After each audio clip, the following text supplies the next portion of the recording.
All right, let's get into another conversation now. The Nigerian economy has been grappling with a range of challenges in recent years, from inflation to currency devaluation and political instability. However, one of the most pressing issues facing the country is the rising unemployment rate, which has surged to 5% in the third quarter of 2023. This marks a notable increase from the 4.2% recorded in the previous quarter and highlights the urgent need for effective solutions to address these challenges.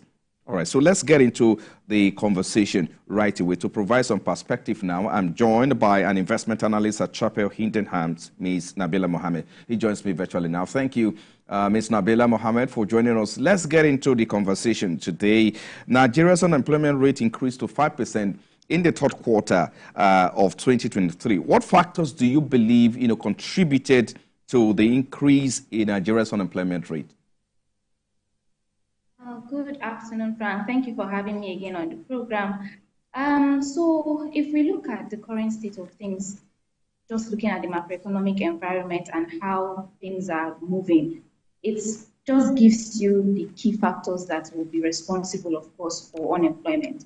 And I will start by saying that our unemployment rate at 5% is not really reflective of the hardships that we as Nigerians face when we look at how our day-to-day activities are running in terms of just trying to move from one place to the other, just looking at the general macroeconomic line. So some of the factors, of course, that is largely responsible for the unemployment rate, if we're looking at it, especially from the supply side of things, that's when we're talking about unemployment from the demand and supply point of view. The supply is obviously coming from the government, coming from private sector.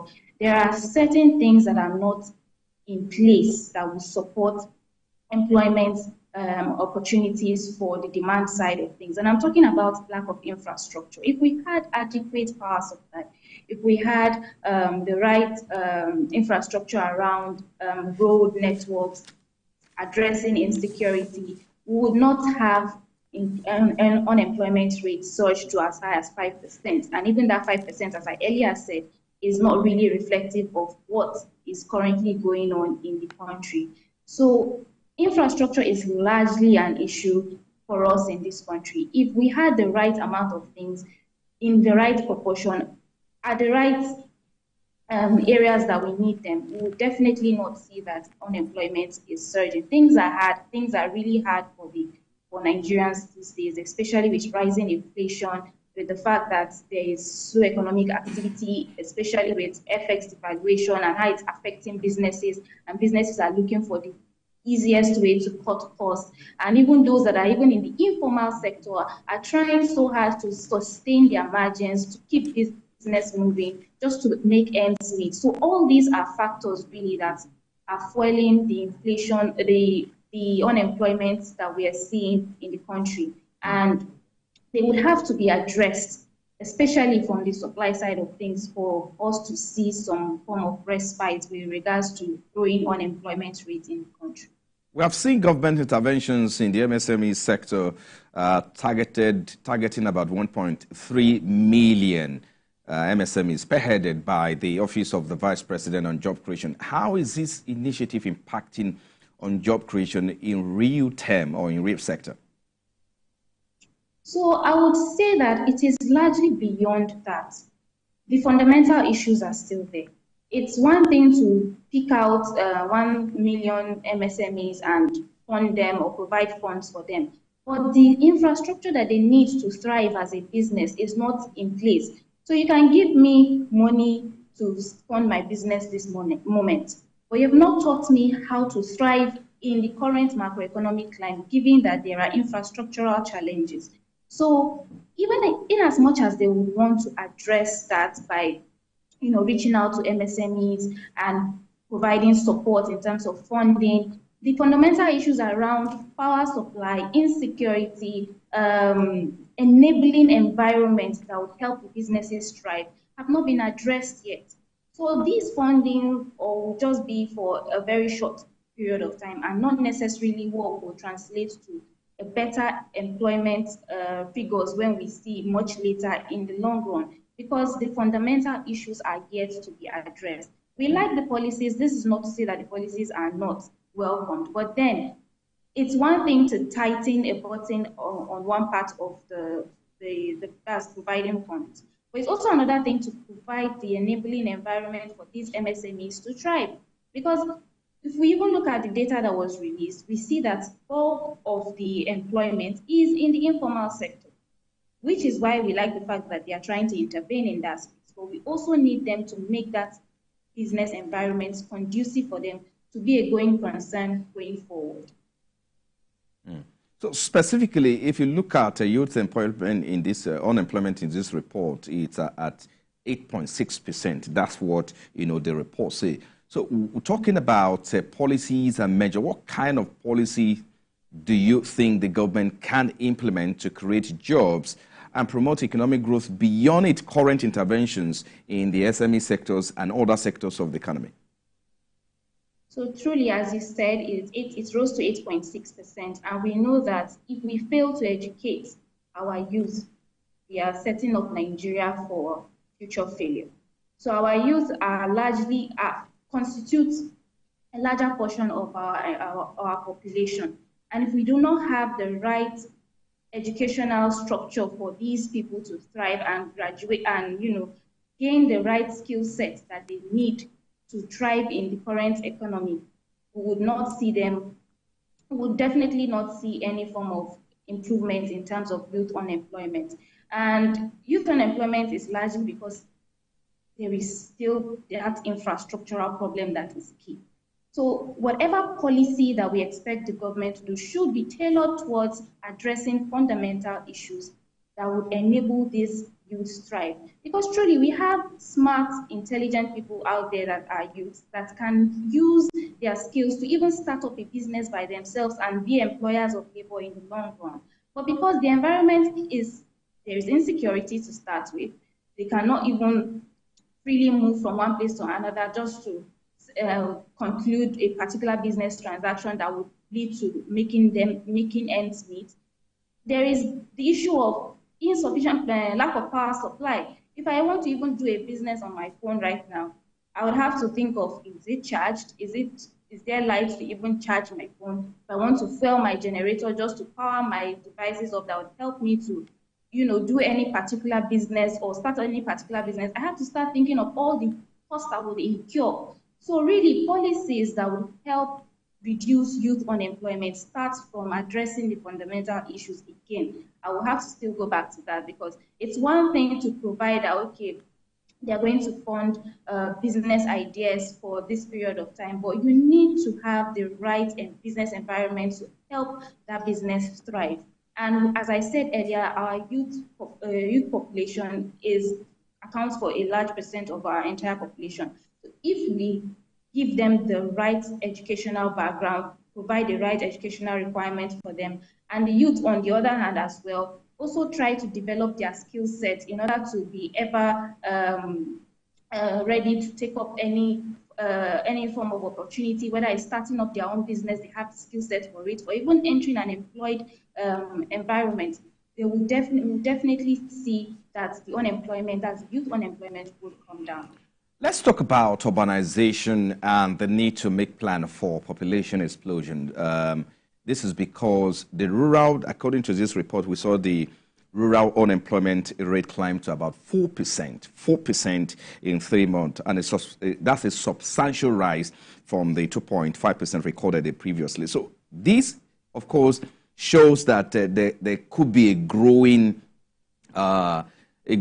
security issues within that rural environment. So talk to us, how much pressure would this be on the city, bearing in mind that a lot of them wants to relocate and want to come to the city because there's no more employment at the rural level?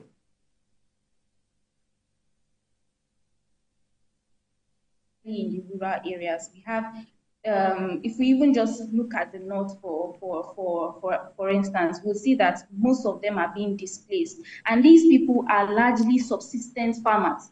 And if they are displaced from their homes, they would definitely try to move to areas where they feel that they will be safe, and that is what we believe fueled the unemployment rate in the rural area. largely because of the fact that most of these people are being chased from their homes. They are being cut out from their means of livelihood, which is subsistence farming to start with. So all these things have to be addressed, which is why insecurity, adequate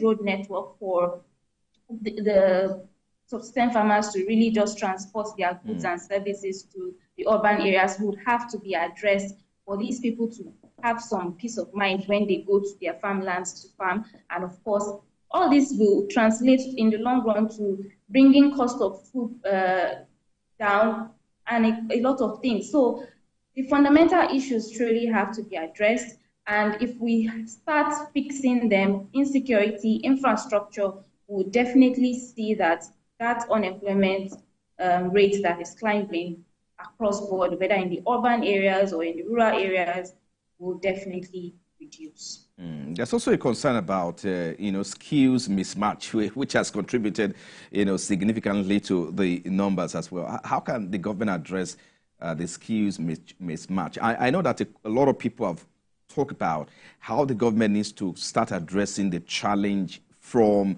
tertiary institutions by, including, creating a curriculum that can empower a student before graduating. So talk to us about this. So truly, there are some schools now that have incorporated vocational training or vocational skill sets in terms of things like tie and dye, like knitting, sewing. All these are skills that can empower the youth as they grow up to start their own business and not necessarily wait for a job opening to happen. So all these things truly should really be enshrined in the curriculum of schools, be it tertiary, secondary, even as low as primary level education. We should have things like that, coding, and all those other digital skill sets that will really thrive in this digital economy that is beginning to be the talk of the economy right now. It is important for our youth to start to think of ways to sharpen their skill set and just be prepared to either start their business and be an employer of labor in the long run, or when the opening for a particular skill set comes, they are ready and well equipped to take on that challenge or that opportunity. So it is true that we need to have these skills, this vocational form of education enshrined in our curriculum going forward. We see that some schools have started to do it. We see some schools doing coding. We see some schools, just dedicating extra time for other kinds of skills like tie and dye, like sewing, like knitting. All these things are welcomed ideas, especially to prepare our youth for the future, just going forward, and our kids, bringing them up as well.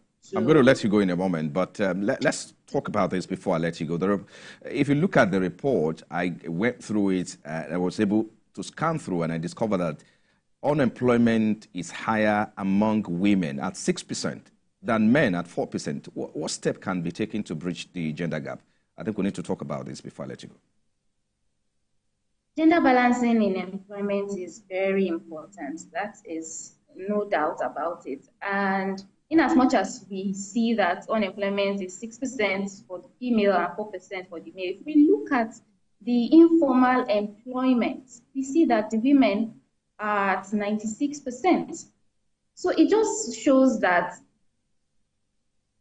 if the women empowerment is quite important, because they are the ones that are largely championing the informal sector in terms of employment. We have a number of women that run businesses on their own. They do not even have to, they start up business on their own, not necessarily to even employ labor, but in the long run, they do so.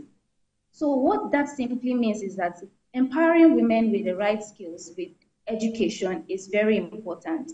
And it is even beyond just having them having them in employed systems, like in the formal employment, but also empowering them to even be the employers of labor in the long run. So I like the fact that the women are even championing the informal sector. It just speaks volumes as to how important empowering women is for the country. Because if you empower a woman, you're just, as they say, you're empowering the society, because she's the bringer of sort of bearer of children, and she's also running the home. But the key thing that I want us to take away is that gender balancing, whether it's in paid employment or self-employment, is very important. And if we have that, we'll definitely see that things in the country are transformed. Investment analyst at Chafe Hudena, Ms. Nabila Mohammed, thank you for coming on Business Nigeria. Have a great day. Thank you. All right, let's turn our attention